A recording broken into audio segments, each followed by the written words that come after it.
Емпатичноста на првиот дипломат на дело. Бујар Османи сака да се сретне со македонските бугари кои се чувствувале дискриминирано во Македонија.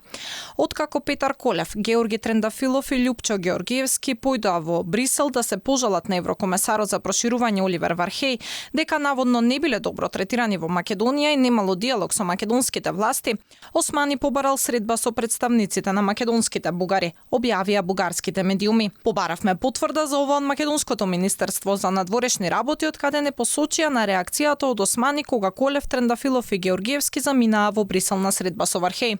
Тогаш министерот кажа дека му било жал што некој се чувствувал дискриминиран во Македонија, а очекувал средбата да биде со него. Па јас очекував таа средба да биде со мене, а не во Софија или во Брисел.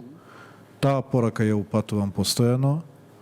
Државјаните на Република Северна Македонија, независно од која етничка припадност, имаат своја влада, своји институции на кои каде што можат да ги адресираат своите прашања и проблеми.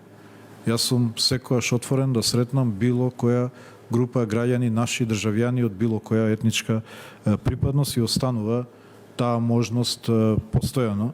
За 2 дена истекува рокот во кој бугарските здруженија треба да ги преименуваат имињата на клубовите Цар Борис III во Охрид и Ванчо Михајлов во Битола, согласно измените на Законот за здруженија и фондации. Досега нема никакви најави дали тоа ќе се случи, а македонските институции не кажуваат што ќе преземат. Во меѓувреме, најава за уште 20 нови културни клубови во Македонија. Бугарскиот бизнисмен и финансиер на клубовите Милен Врабевски вели дека се работи на тоа. На сличен став е и бугарскиот министер за надворешни работи Николај Милков, кој упати порака дека морало да направиме се за клубовите да функционираат.